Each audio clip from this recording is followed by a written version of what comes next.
Welcome to join another episode of our Friday seminars. So today we are honored to have Dr. Bing Xu from University of Oklahoma. So Dr. Xu has been a tenure track assistant professor at aerospace and mechanical engineering at the University of Oklahoma since 2021. He has both bachelor and PhD degrees in automotive engineering from Hunan University, China, 2017, and from Clemson University, International Center for Automotive Research, South Carolina, 2017, respectively.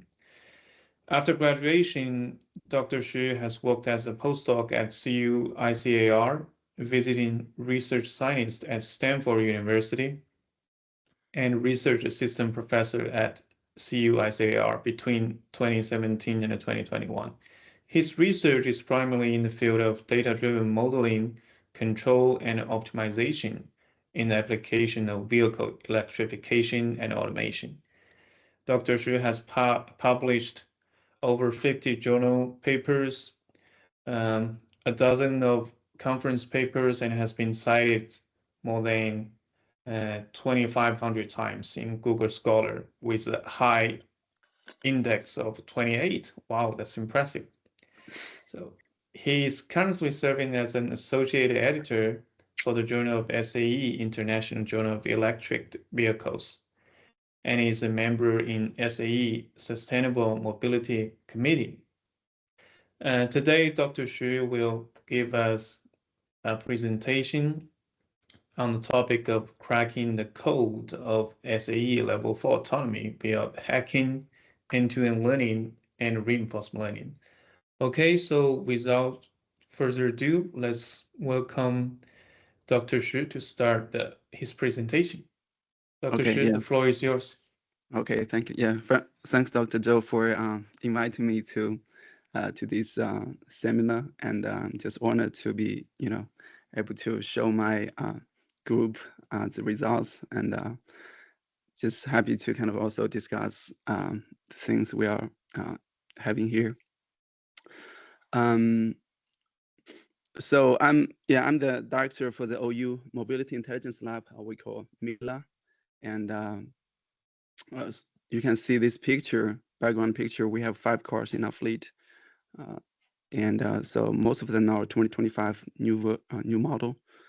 And in our lab, we purchase brand new cars from the dealer and then do everything is needed to turn it fully autonomous vehicles on the road. So we do our own vehicle hacking to hijacking the controls for the steering wheel, braking and acceleration pedals, turning lights and gear shift. And then we hand over that control to the computer, which runs the state-of-the-art AI algorithms to understand the situations around the car, and then make the decision to drive the car from point A to point B. So we have a big group of mechanical engineer students, electrical engineer students, and computer science students. So far, we have 6 PhD and then several dozens of undergraduate students working in our lab to every day in the car garage to make these things better. And we are running these cars on the road every day, collecting data, and then feeding the data into AI at night for the overnight training. And the next day we do the simulation validation after the training, and then we upload the trained model to the car and then test it the next day and then further collect the data. So we have the closed loop training pipeline to facilitate the training of the vehicles. So as long as we keep driving these cars day by day, they are getting better and better. And finally, we are able to achieve SAE level 4. Right now, we haven't achieved, we are tackling that obstacle day by day. So in this presentation, we're gonna start with vehicle automation. We're gonna give some background about self-driving, and then we talk about the vehicle hacking. How do we retrofit the vehicle so that it can, achieve the self-driving hardware requirements? And then we give we'll give more details on the algorithm development. How do we develop the end-to-end learning and also reinforcement learning to achieve the self-driving, and then which is also the most important part is the road testing. So I'm gonna show with you the testing videos that we have on our recorded from our self-driving cars. And at the end, I'll briefly talking about vehicle electrification, which is my past experience, and just show you that we are also leverage our expertise from the electric vehicle and also hybrid vehicle to integrate with autonomous systems to improve the overall energy efficiency of the vehicle, so that we can reduce the greenhouse gas emission and also make the transportation system more safer and also more convenient to the entire public. So for the autonomous vehicles, the main reason that people are talking about autonomous vehicle, the companies are working on self-driving, the biggest reason is the safety.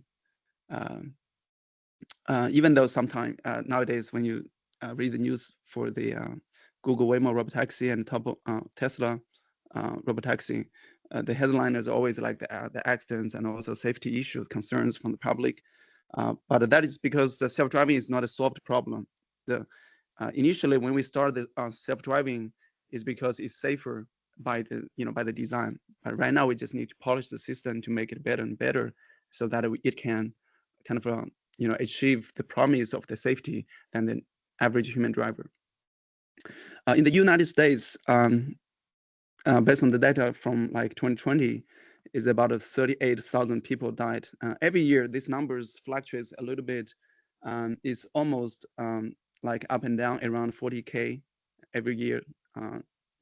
Those are the fatalities we have from the traffic accident in the US. And then out of these fatality and accidents, 95% of them are caused by the human error. So either DUI or your distraction from phones, texting, or drinking coffee or talking to the passengers, stuff like that. So for the self-driving cars, it's driven by the computer. So in that case, we don't have like human error in the conversation. That means we can literally get rid of 95% of the accidents if we can fully automate the vehicle without human intervention. So that is how promising it could be if we really automate the vehicles. And then for all these accidents, there are more than $230 billion every year lost in those traffic accidents, those economic losses. So those are huge if we can reduce traffic accidents for the entire public. Another benefit for the vehicle automation is the time management. Okay, think about that. In the US, every day, for each person, they need to spend on average almost an hour on the way to commute to the work and also back home. So think about it, we sleep like 8 hours a day on average, and then we have 16 hours in our life every day. And if we spend an hour on the road, that means it'll shrink our usable time by almost 15% in our life, or 10% in our life. So if we can automate the vehicle, and then the times you sit in the vehicle, you can walk, for example, in the morning, you can eat your breakfast, you start work early on your way to your working place or to your school. And then on the way back home, you can take a nap in the back seat for half an hour. So those are the times we can, collect from the self-driving car. So without need to pay attention on the road for an entire hour every day. So that's another huge benefit in terms of the time management. And the third, and also not the least, is the disabled. In the US, there are 25 million Americans at age 5 and older have self-reported travel limiting disabilities. And so those are huge number. And then, so usually they need like relatives or some other paid service for them to transport them from the home to the hospital or to the grocery stores. So it's costly and it's not convenient. So if we can have the self-driving cars, and then they can literally, the car can drive them to the different places they want, and it's going to be extremely convenient for those people who need this service. So those safety and time management, the disabled communities, those are the main kind of driving factors for the vehicle automation from the society. And then next let's talk about the vehicle retrofit. So this picture shows our first generation prototype vehicle in our lab, Mila, and is built on top of a 2015 Nissan Leaf. And so outside you can see that we instrument a lot of sensors which are very standard for the self-driving cars, including the LiDAR, the GPS, camera, radar, and also the internet connectivity, LTE, and then the inertial measurement unit to get the pulse of the vehicle. So those are very standard for the self-driving cars. And then in terms of the actuation, in our first generation vehicle, because it doesn't have like the built-in drive-by-wire module, we add the external actuators like the servo motor under the steering wheel and to drive the steering wheel. And then we have the servo motor attaching to the acceleration pedals to do the braking pedals to do the braking, and also linear actuator for the acceleration. And here's another angle. That's our first generation, which is 4 or 5 years old. Some of them is definitely just prototype. It's not well designed. And then in the trunk, it houses our Alienware gaming computer. It has the NVIDIA GPU to calculate our do the image processing in real time. And then we also have those motor drivers, mobile power supplies, and GPS and microcontrollers in the trunk. And then this picture shows our second generation prototype vehicle that we developed last year, and is built on top of a 2015 Nissan Leaf platform, but we also applicable to our other platforms, for example, 2025 Hyundai Ioniq EV, and also a Ram 2500 ProMaster van. So in this vehicle, you can see it looks much nicer, and also it's more compact. So we have the surrounding 360 surrounding cameras with the LiDAR, IMU GPS stuff, and also we have we add an extra monitor on the passenger seat, and so it's much more compact than the first version. You don't need to carry the heavy kind of bracket on the top. And then in this second generation prototype vehicle, we the biggest advantage is our in-house built drive-by-wire kit, or DBW kit. So in that case, we don't add the external motors as the first generation, which is take a lot of space. It doesn't control precisely.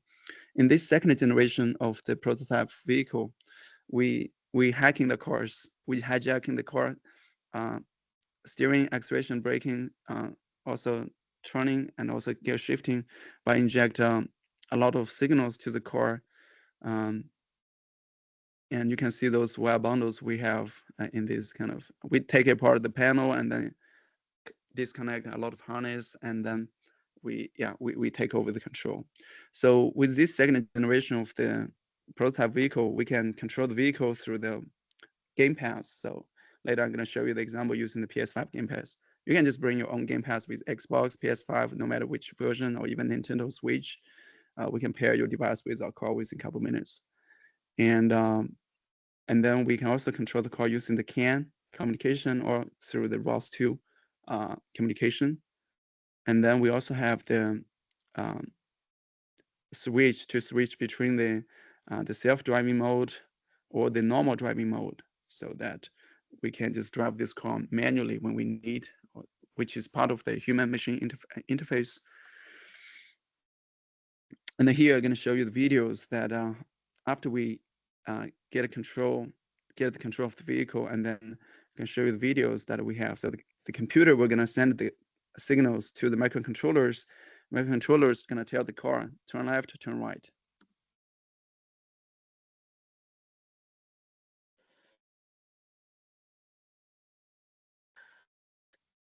Everything is built in-house, and we don't rely on the external vendors for this system. So by the way, if you want to buy a whole set for this system for one car, currently the commercial solution quote is around $100,000 for one car. And then we connect our system to the game pass, and then we can control this steering using the game pass gyro. So we don't even need to touch any button. We can just turn left, just tilt left, tilt right, and tilt forward and backwards. Forward is acceleration, backwards braking, left and right is steering.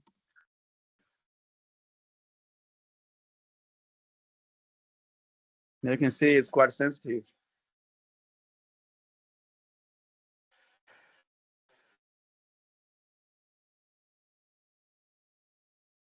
Yeah, this is part of the teleoperation or RC control of the car. Right now for this game pass, it's just using the Bluetooth, and we already addressed the LTE long distance control. So we can control this car from any place of the earth, or even from the space if you have the internet connectivity. And then we bring this car to the closed course testing site, and then play this car as an RC toy. Nobody's in the car, and so our students just holding the game pass to play this car.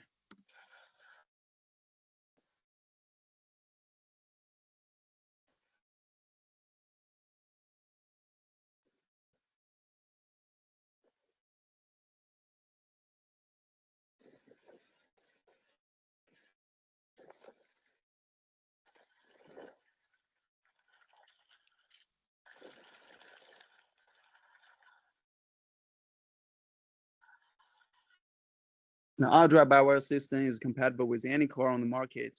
We can turn any regular car into a self-drive, into a like game pass controllable car within a window of 1 to 2 weeks.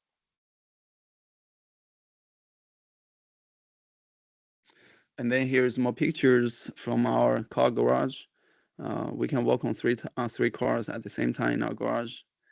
And then these are pictures from other cars like the vans and the 2015 Nissan Leaf, 2025 Nissan Leaf.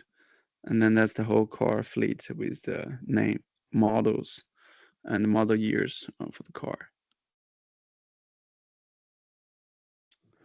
And then here shows the list of all the hardware and sensors: LiDAR, Velodyne Oyster, Smart Micro Radar, cameras, Septentrial and Pixie GNS. We also have Exynos IMU, and we have 6 Alienware computer equipped with NVIDIA GeForce RTX 4090 and 5090s. We have 5 5090s and 1 4090s. And also we feature the most recent NVIDIA Jetson AGX Thor with 128 gigabytes of RAM. And also we have the older version of the NVIDIA Orin chip. So the Thor and Orin are the production level vehicle computers. And right now there are cars sold on the market using the Orin chip to do the self-driving. So this just helps us to understand our algorithm performance on the vehicle platform rather than just lab computer. Lab computers are more powerful than the onboard computer. So we want to make sure the algorithm we build is lightweight enough so that we can run in real time. The real-time running is one of the most important things that we care in our lab, because we are not just showing something that it can just run. Our computer show the good results, but it's not like the model is just too large to implement in the real time. So what we really care is the real time. That's why we run our algorithms on the real car on the road test. So that part is very important. And also we have the full access for the vehicle CAN. So we can take any signal from the vehicle itself, including like individual wheel speed, steering angle, pedal positions, gear, and also the headlights, blinkers, and then battery SOC, engine speed, all those kind of things we can have the access when we run the vehicles on the road. We have all those data. Also we have AT&T LTE cellular. Right now we're also acquiring the SpaceX Starlink so that we don't have to rely on the signal tower. So our car, as long as it's running on the road, is directly get the internet from the satellite. That would be more convenient and has less latency. Yeah, also we have our own power distribution systems. We have the AC/DC converter to increase the 12 volts lead acid voltage from the vehicle battery to the 110 volts AC, so that this AC will be distributed to the computers, to all kinds of sensors, and also different actuator need a different level of voltages. For example, linear actuator it has 12 volts, and then smaller servo motor need like 24 volts, larger servo motor need 36 volts. So they all have different range of the voltage requirements. And so we have the whole in-house built power distribution system. And the next, I'm gonna talking about also one of the fun part, which is the algorithm. So I'm gonna show you some details. So first of all, I'll show you, what is currently many, universities and researchers or companies are using, which we call classical approach, which is also the pipeline-based approach. By saying pipeline, it basically have 4 pipelines, so 4 pipes. And the first one is the environment perception, which is basically using all those sensors to do the object detection, do the localization, to do the distance estimation, and then like lane boundaries, road boundaries, segmentation, stuff like that. And there are a lot of libraries you can use to do the different tasks. For example, YOLO is good for the object detection, and also stuff like the depth anything, MEDAS for the distance estimation. And then for the segmentation, you have like YOLO, PB2, and some other libraries. We also using these kind of libraries to do the kind of like labeling or annotation for our end-to-end model. Because we are kind of like short-handed in our lab, so we largely use open source libraries to help us improve our work efficiency. Think about that, we only have less than like 30-40 graduate and undergraduate students in our research team in the Mila. And then Google Waymo, they have like a couple thousand employees to develop the self-driving cars. Tesla have like more than 1,000 employees in the AI team to develop the FSD. So we need to kind of embrace the open source to leverage our efficiency. The second pipeline is behavior prediction, which basically predicts their surrounding vehicles and pedestrians what it's gonna do in the next 3-5 seconds, so that you can react in advance. So for example, if there is a pedestrian standing on the side of the road, you need to think about whether he or she is going to cross the road or not. And also, if there is a car next to you, I'll be able to, they're going to bypass you, or they're going to, change the lane to, change the lane back to your lane or something like that. So you need to estimate the future. We call it behavior prediction for the surrounding objects. So after that, we're going to do the main part, which is the main focus of our research, which is the path planning, or we call it decision making for the self-driving cars. That is the most critical thing.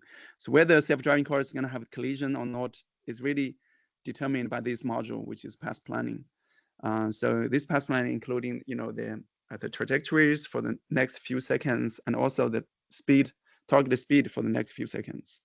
If you're familiar with Tesla FSD, the blue trajectories in the console are the things we are talking about for the path planning, which is local path planning. It's not like the global navigation, like the Google map. The local path planning, you just need to consider the real-time traffic around you and the road participants around you, which is the most critical thing. So all our theoretical contribution and fundamental contribution from Mila is lay in this decision-making, the path planning module. Now, after you plan the path tracking is where I solve the problem in the robotics and also the self-driving community. So for example, after you have the path, you're gonna using the steering wheel to do the lateral position control to follow the path, and then using the longitudinal control, the acceleration and braking pedals to follow the targeted speed.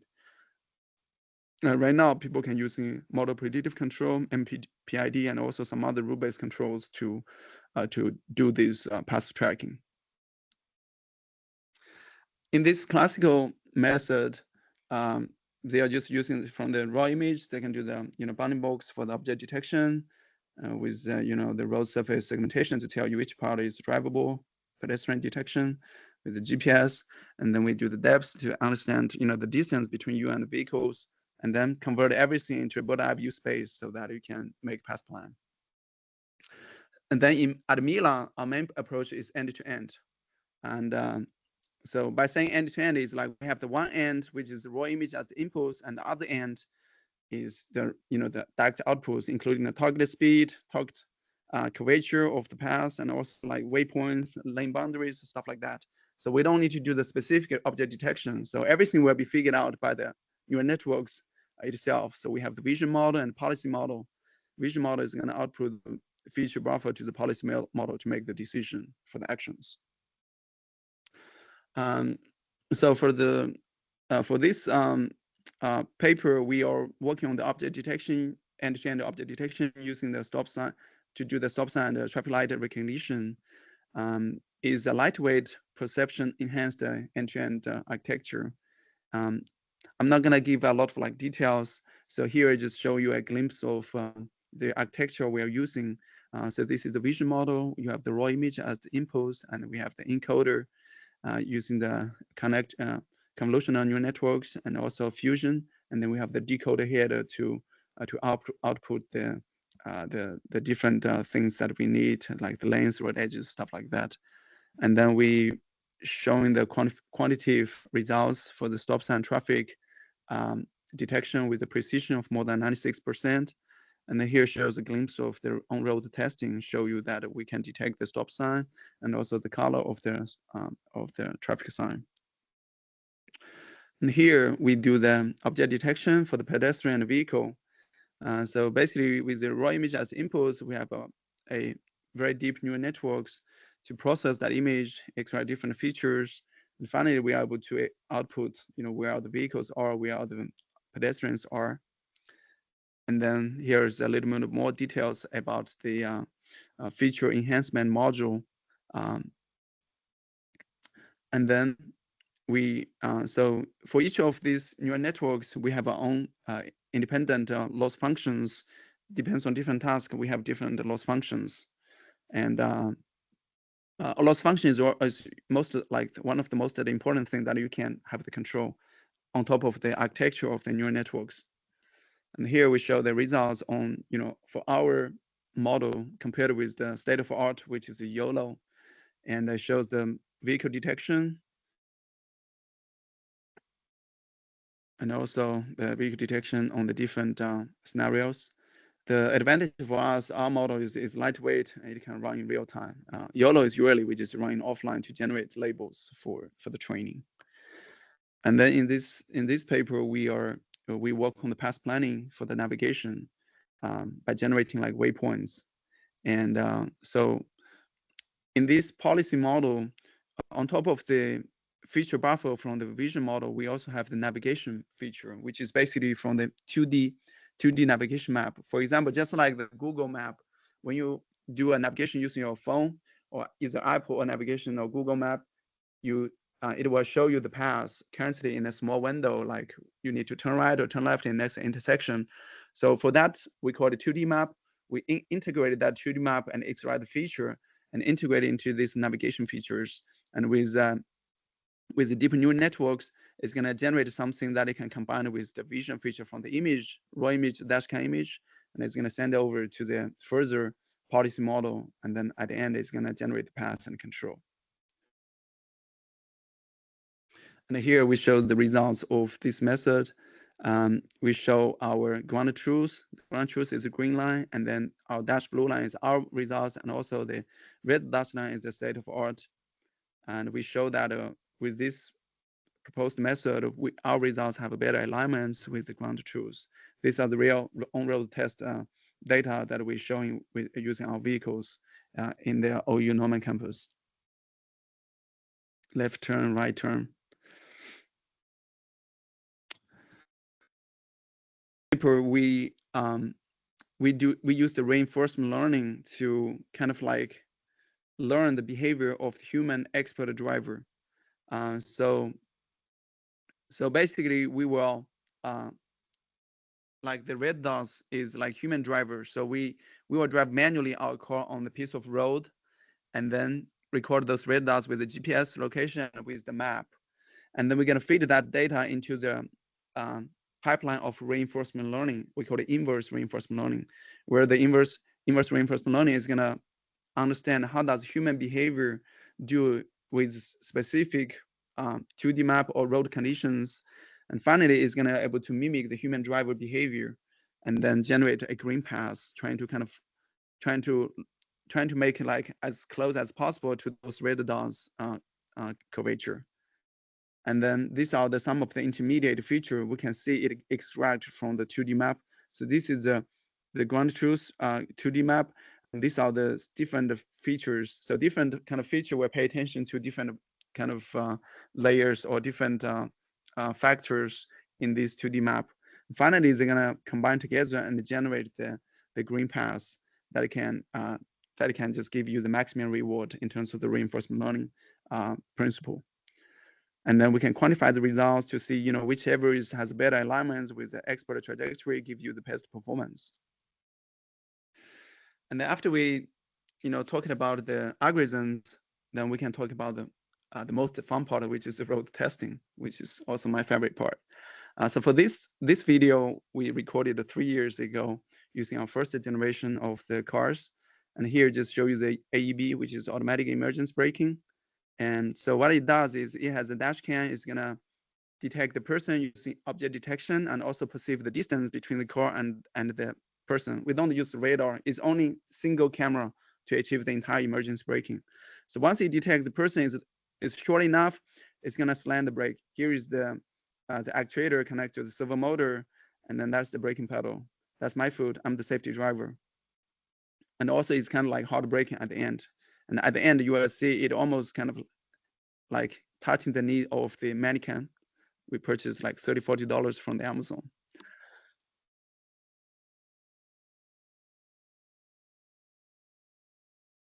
And then you can see you can hear the sound of the actuation, and also you can see the movement of my head at the end.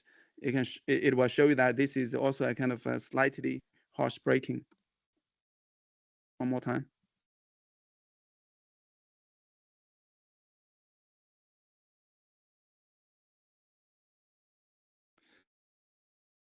So by the way, in the United States, the federal regulation requires all the new cars sold in the US by 2029 have to be equipped with this AEB. Right now, I think most of them have, but by 4 years later, every car is gonna equip this AEB. So it's gonna reduce the minor collision by at least 20 to 30% based on the current data. And then we're also doing like adaptive cruise control in the closed course testing site. This is like small park, so we just run 20 miles per hour. And this result is from one of our students group on the course projects. So we set up this test vehicle, and then students are gonna tune their own PID controls to follow the speed. And this is one of the results. Is not the best one, but it just shows you that it has like this kind of oscillations in real life. And also we have a slope on this, and it's downhill, that is uphill. You can see those, big swings when you're just turning from uphill to downhill and vice versa. And then this video shows one of our latest testing from the Christmas. It's a 9 minutes video. It's just showing the point-to-point navigation. What we did is we pull out a phone and type the address, and then the vehicle is gonna start the navigation to the destination. And everything is automated. So out of this 9 minutes video, I'm the driver. So I think I intervene 3 or 4 times during the turning. Otherwise, it's fully autonomous.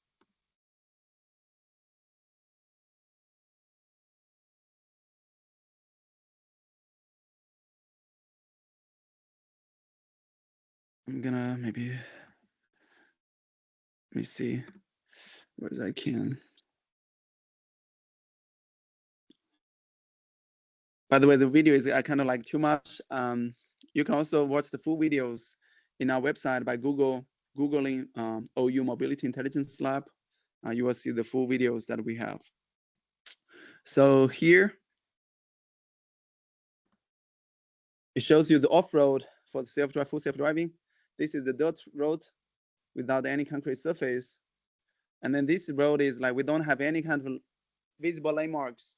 So everything is figured out by the AI to, keep it in the middle of the road. Either you have a road or not. And also you see the stability of our control. You can see the shake from the steering wheel, and also at the end is able to merge to the main road, and everything is autonomous. So the rural road and off-road scenario is most challenging case for self-driving because it doesn't have any, we call it unstructured road. You don't have any visible landmarks. You need to figure out where is the road boundaries. For the human driver is easy, but for the AI, usually it's not that easy because you need to hard code, tell them, okay, this is a white line, you need to follow this straight line or something like that. So for us, we just manually drive this road and feed the data into the AI. AI is going to figure out, okay, how do you drive on these kind of conditions? And here we also show the residential area, which is also challenging because you also don't have a very structured road boundaries and also landmarks. Day and night. So here's at night. At night is more challenging because you have really limited visibility. So with that kind of capability, we can just do like robotaxi for the food delivery and passenger drop off in the residential area. And here you can see it go bypassing the left car, and then here you can see it bypassing the right car. You can see those blue, the green, the path prediction. And here there's another pickup truck on the right. You can see it's gonna go bypass it and then return to the right side of the road. So that shows you the capability of our full self-driving software and also hardware. And then this is another challenging case, which is a high speed on highway. We do automatic lane changing.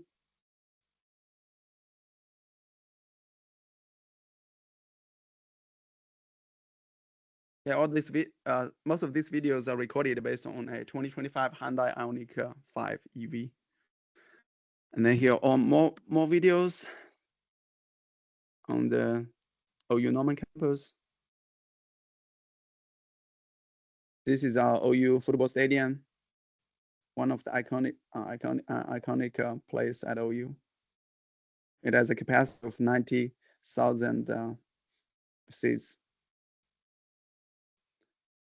And then on the left, you will see it can navigate through the railroad crossing and also with the narrow curves on both sides with high confidence.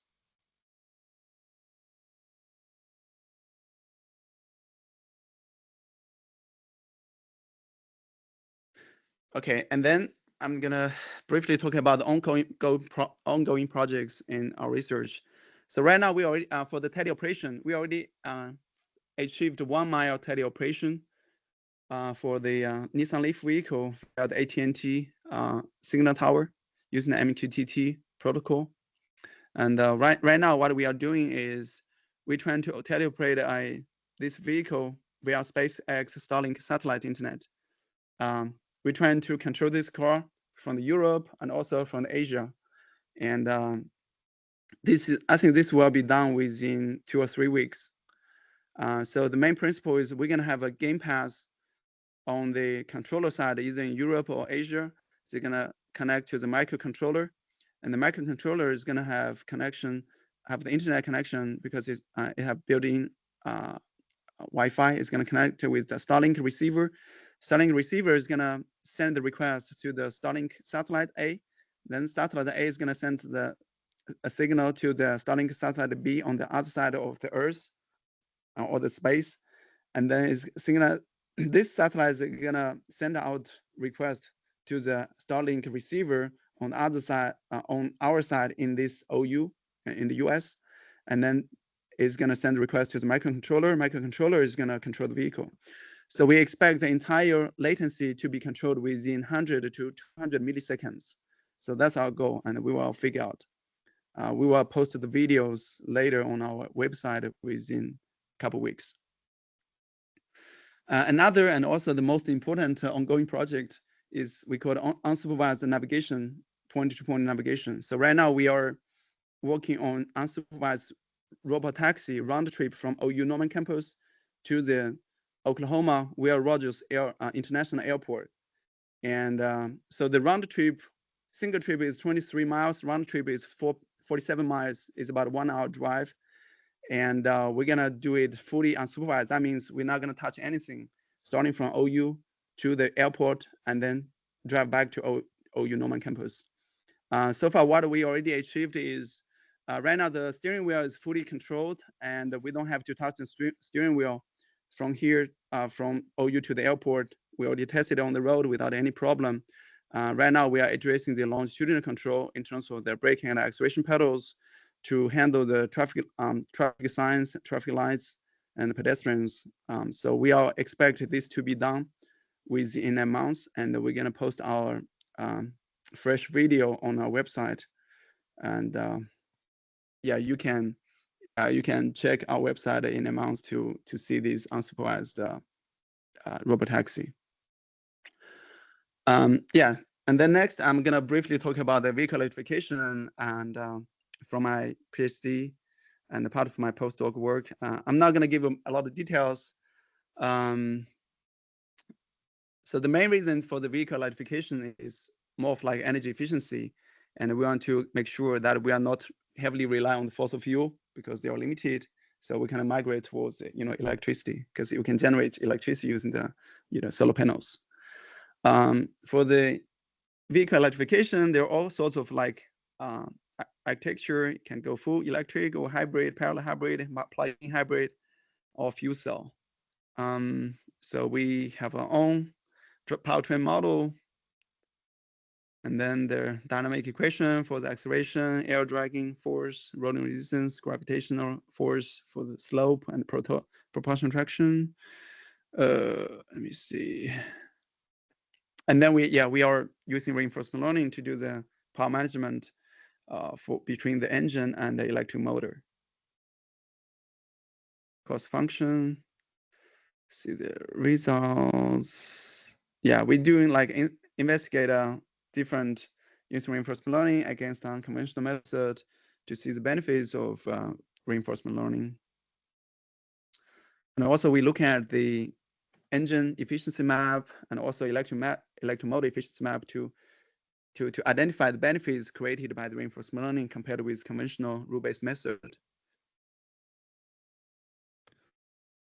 And also we investigate different kind of parameters or states for the reinforcement learning. It considers torque demand, vehicle speed, gear shift, and the battery SOC. Those are the kind of determining factors for the reinforcement learning to make the decisions and maximize the energy efficiency.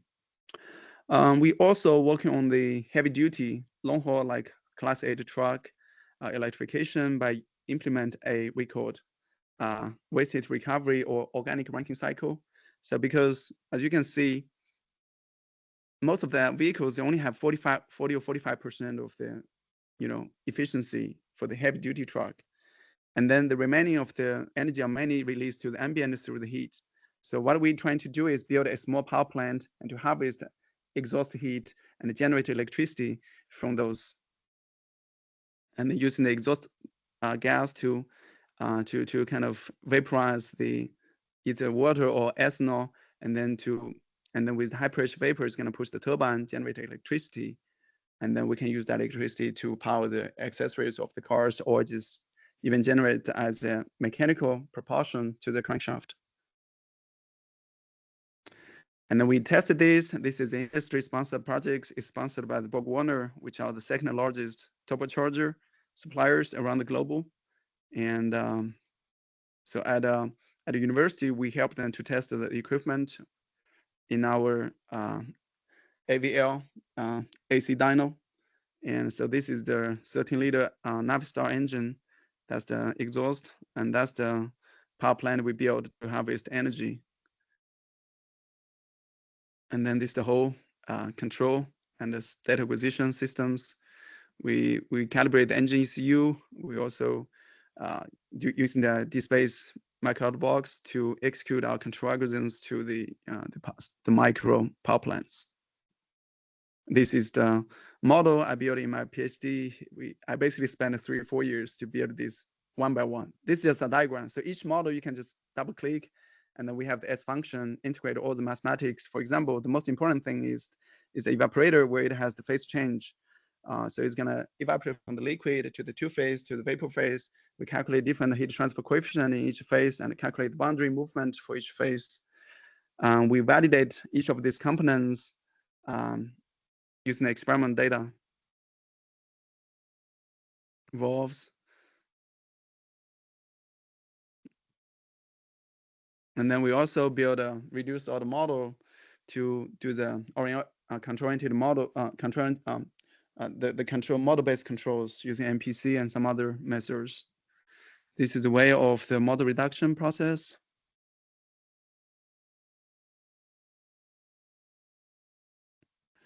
Yeah, with the reduced model, we can have way less computation time, but with satisfactory efficiency, accuracy. And then we build a model-based control. We do the state estimation using unsignificant common filter. We build the nonlinear model predictive control. And we show the test results. And also we implement the model predictive control in the experiments compared with the PID and the transient engine conditions. And also we build a dynamic programming optimizer to optimize the power outputs. So after we build the offline DP, because the dynamic programming is very computationally expensive, so we're just using machine learning to extract the rules from the DP results, and then implement the random forest machine learning models in real time, so that it can achieve DP in real time with less than 2% of performance compensation. And then finally, we can compare our DP in offline, online DP, and also PID results. It shows that online DP which is based on the machine learning rule extraction, shows the best performance in real time. And also at the end, we would like to thank all my team members for all the PhD students and undergraduate students, and also our sponsors for the US DOT, DOE, Borg Warner, and also state DOT, and some other like Toyota industry sponsors, Biz Flip AI. So that basically summarizes all my presentation, and yeah, questions are welcomed. Thank you, Dr. Xu. Those are very impressive results. Some of the videos, they look really mind-blowing. I'm sure our students are intrigued. Now we open the floor for questions. So if you have questions, please feel free to unmute yourself. Okay, or type your question in the chat box. Yeah, go ahead, please. Hello. Thank you for the presentation. Very impressive work. And I noticed that you used a comma device. Yes. I was wondering which model did you use? Did you develop your own model, or did you use? I want to know your experience with the comma device, if possible. Thank you. Yeah, so we use the comma device, but we build our own model and we run in the comma device. Yeah, so is your model open source, or it's your private? It's private. Our model is private.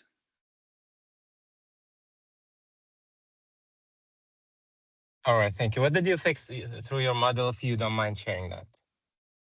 Say it again?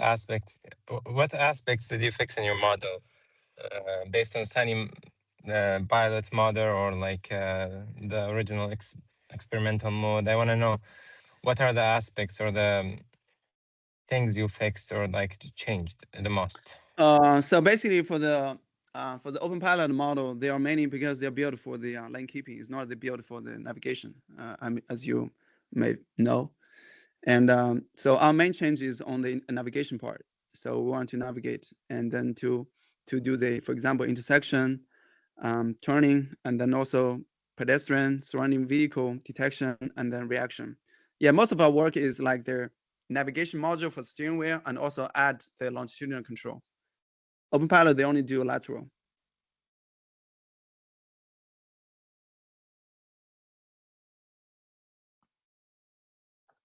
Yeah, okay, thank you. Yeah, because we want to achieve the point-to-point navigation with unsupervised robotaxi. Okay, next question. You can go ahead, Ali Mayev. You can go ahead. I saw you raise your hand.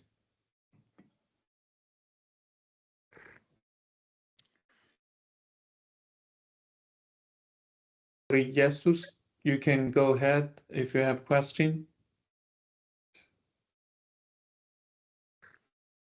I can hear you. I cannot hear you. So, but I saw your mic is on. I cannot hear you. If you don't mind, you can also type your question in the chat box so I can pass that. Okay. So while he's typing the questions, Dr. Bing, I'm wondering, can you share any insights of the difficulty of control for EVs compared to those traditional gasoline-powered vehicles? So I saw all the vehicles are almost This is all of IC. them are based Yeah, on. yeah. This is yeah. We have one IC engine car, which is also giant. Yeah. So compared, like yeah, I think looking the at their control accuracies. reason, Yeah. I don't see much difference, to be honest.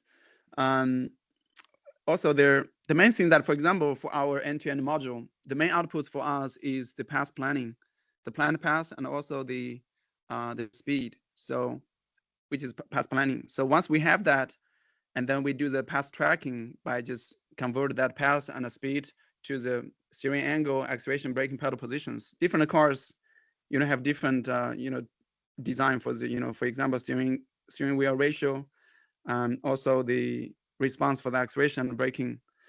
So we just build our own path following algorithms by the car models. That part is, as I said, is well resolved issue, and that's not an issue at all. So, and that's another reason that why we don't directly output the pedal positions, the steering wheel from the end to end. In the end to end, we only output the path and also target speed, because we know those cars, they are different. But in Tesla, I think they're directly output the steering angle and also the pedal positions, because they only have like Model Y and Model 3. So they only have like 2 or 3 vehicles. They just directly train for the end-to-end for that. But for us, we want to embrace the larger community and also large vehicle models. That's why we don't directly output the actuator position. And yeah, it's also all built on top of like the well resolved path planning for different car, powertrain types. Okay, so basically you think it's relatively the same when it comes to tracking for EVs and gas-powered vehicles. Okay. Yes. Thank you. Another question is, maybe it's kind of your future work. You mentioned at the end of the presentation, which is super interesting. So can you talk a little bit about how to apply, or do you have plan to apply teleoperation to CV2X to enhance connectivity? Let me see. Applied to CV2X? What do you mean? Like, do you envision it has good potential to enhance connectivity? You mean for the vehicle to vehicle connection, or? Yeah, vehicle to vehicle connection. Let me see. So the main purpose for this teleoperation is like, for example, when we run a robotaxi, Google Earth robotaxi, you can watch those YouTube videos. There are like maybe 10% of chance the vehicle is gonna get stuck in the middle of intersection, and then the passenger have to push a button to call for the tech support, and then tech support in Google, they have a big team in Philippines on the other side of the earth, and then the Philippine office is gonna teleoperate the Google Waymo robotaxi and pull over on the side of the car and to drop off the passengers. That's all over the news recent days, right? Yeah, that's the main purpose of the teleoperation. So right now we are in this robotaxi world. What they're doing is, even though they say it's unsupervised learning, nobody's in the driver's seat, but you have like teleoperator. We are trying to target the teleoperator, like 20 vehicle versus 1 teleoperator. Now we're trying to increase that ratio. In the future, that might be like 1 teleoperator can just oversee 1,000 cars. So in that case, we can just gradually increase that ratio until at some point, you don't need anyone to oversee it at all. So that is like the main kind of the Okay. concept of teleoperation. Okay, thank you. We got a question from the chat. Thank you for your presentation. It was quite interesting. The question is, how do you plan to address potential cybersecurity risks introduced by using communication channels like Starlink to remotely control autonomous vehicle from locations? And the second part of the question is, are you going to consider cyber issues in your algorithm, or are you going to rely on the communication channel's cyber resilience? Of course, we're going to actively consider the cybersecurity, not only rely on the communication channels. Right now, we are working on 2 professors from OU Computer Science. They are cybersecurity specialists, and we are just working on, for example, the GPS, like GPS hacking. So how do we able to make sure the GPS we receive is actually from the satellite, not from some other, mock GPS sender? And also another thing is hacking of the sensors. How do we make sure they're the road boundaries? So there's one work they are doing is they're using a high density laser to point a virtual road boundaries in the middle of the road to fool the car camera to turn left and turn right, even though the road is straight, trying to force the car crash. So those are the things we're working on right now to make sure at every corner, sensor-wise, communication-wise, we have the cybersecurity in our mind when we design our system. Okay, thank you. The next question from the chat. How can control layers like MPC or PID be integrated into end-to-end architectures to bridge the gap between perception and control? In other words, making the control layer part of the end-to-end layer. So right now what we do is we separate data with end-to-end. So end-to-end will give you like this, give you the trajectory in the next few seconds and also the target speed. And the MPC and PID is going to execute, for example, is going to execute the path by controlling the steering wheel. So you have the current lateral position, and then you have your target lateral position. What is the error? And then the MPC is going to minimize the error, so it's going to follow the lane.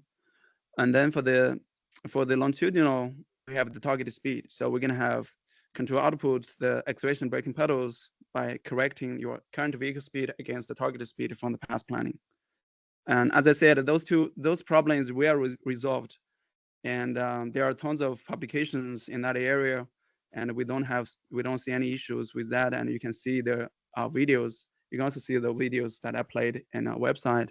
You can see the steering wheel is very, very stable, and also speed control is very, very stable. So we don't have any of those issues.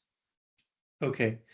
The second part of the question is, what methods are used to guarantee safety and formal stability in end-to-end path planning? And how do safety filters protect against neural network uncertainties?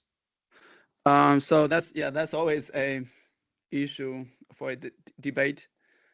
It's not a well-resolved issue, and we are working on towards that. So far, what we do is we add the safety layer after the end-to-end. We add the physical constraint. For example, the rate of changing for the steering wheel. For example, if you're at a highway running at 70 miles per hour, we have harder constraint for the rate of steering wheel, and also the angle you can change on that speed versus you running at like 10 miles per hour on the traffic jam. So we can relax that constraint for outside of the end-to-end. But we're not gonna add those constraints directly to the end-to-end because it's difficult to do that. But what is more realistic is we just add that layer after the end-to-end to make sure the neural networks are not doing something crazy to cause the fatal accidents when we are travel at high speed. Okay, the student has a follow-up question, and she says, do you think that in the future the control layer will be part of the end-to-end layer? Yeah, it really depends. As I said, for the Tesla, it's already part of. So you don't have the control layer. end-to-end just directly give you the pedal position and also the steering angle. You just directly execute and send to the vehicle CAN. The CAN is going to execute your angle. And right now, what we do is, we output the path and also the target speed. The reason is because we are not Tesla. We have more car models. We have even vans, so they are totally different. The car dynamics are different. Steering dynamics, lateral, longitudinal, they are all different. So that's why we need a control layer. And then it is convenient to integrate these extra control layers after the end-to-end layer. I don't see any necessary thing that you need to integrate with the end-to-end. I don't know how to define it. It's just, end-to-end will give you the path, and they're just using this MPC or PID to do the feedback control. I don't see there is any kind of extra need for you to kind of integrate. I don't know what you mean by integrate. I think it's just maybe by integrate you probably mean like Tesla. They already integrated. They don't have the traditional controls. End-to-end do everything. Yeah. Yes, I agree. Yeah, probably we don't have the need to do that for now, since we want to guarantee the wide transferability of the planning model from one car to the other. So we will typically leave the low-level control to its own. And you can, of course, train a neural network to achieve better low-level control performance, but that will be specific to a car model, even the year or how old the car is, right? It should be a auto-tuning process to make sure your low-level control can always accurately exit the planning trajectory. Yeah, because maybe 10, 15 years ago, in terms of self-driving or ADAS is advanced driver assistance system, I would say 70 or 80% of the researchers, they're solving this control side. They just assume you have the path, and how do you execute that path by considering the vehicle dynamics, longitudinal, lateral, doing I don't know, bicycle models, those kind of things. It is well resolved problem in terms of we call it low-level control. So we never have any issue with that low-level control. That is a fully resolved problem. Okay. Well, thank you, Dr. Xu. Very nice presentations. We really learned a lot, and we are impressed by your great achievement. And we look forward to hearing more from you, especially at the end, those very nice results to come. Thank you again. Okay, it's my pleasure. Thank you all. Just in case you have any questions, you can find my information. Just search my name and OU. You can just find my contact, and also you can maybe take picture of this email, so that you can send me questions for further discussions or potential collaborations. We are quite open for collaboration. Okay, thank you. Great. And thank you all students. Hope you have a nice weekend. Bye-bye. Thank you. Bye-bye, Thank you so Dr. much. Xu. Okay, bye.